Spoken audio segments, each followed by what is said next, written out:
নমস্কার বন্ধুরা, বিটুকে নিয়ে দেখো এসেছি এখানে খেলা করতে।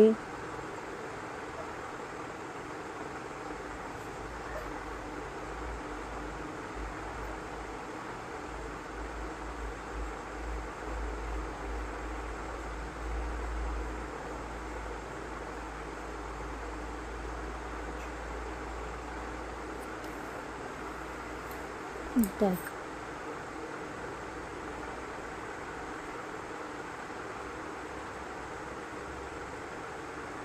হাতটা মাটিতে ঘষে এসেছে হাতের নোংরা দেখাতে। ওরা দেখো যে দুই ভাই বোনে, দাদাতে আর বোনে মিলে গল্প করছিল, এরপর উঠে গেছে খেলা শুরু করতে। একটা দেখো পাশের বাড়ির দাদার সাথে ও খেলবে, ওরা ব্যাট বল খেলছে। বিকেলবেলা একটু এখানে নিয়ে এসেছিলাম, এটা একটা মন্দিরের প্রাঙ্গণ, তো ওখানে ওরা খেলা করছে।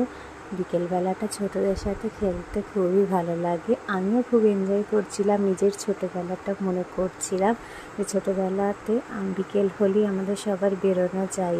তো এখনকার বাচ্চাদের তো সেটা হয়ে ওঠেই না, ওরা তো সবাই বাড়িতেই থাকে।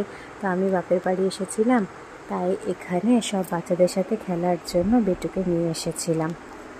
আশা করি ও খুব জিনিসটা এনজয় করেছে, এখনকার দিনে তো বেরোনো হয়ই না।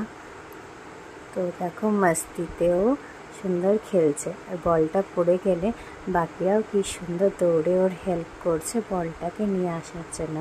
অনেক বাচ্চারা মিলে এখানে খেলাধুলা করছে, তো বেটুও একটু সোশ্যাল হবে, এই জিনিসগুলো শিখবে।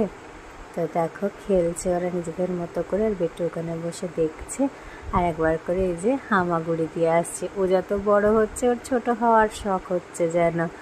আমি বলছি হাঁটো, নাহলে হাত পাগুলো নোংরা হবে, ও হাঁটবে না। দেখো হামাগুড়ি দিয়ে এসেছে। যাই হোক, ওদের সবাইকে নিজের মতন এনজয় করতে দিই। তোমরা ব্লগটা এনজয় করো, আর আমাকে একটু সাজেস্ট করো যে তোমরা কেমন ভিডিও দেখতে পছন্দ করো। আমি তো আমার নিজের লাইফ শেয়ার করছি, আমার বাচ্চা কেমন খেলাধুলা করছে, কী করছে সেটা শেয়ার করছি। তোমরা বলো তোমরা কেমন ভিডিও দেখতে চাও, আমার বাচ্চা কী করছে সেটা দেখতে চাও, না আমার আদার্স আরও লাইফ দেখতে চাও, আমি কীভাবে কী করি কী না করি। তোমাদের ভিউজের জন্য অপেক্ষায়।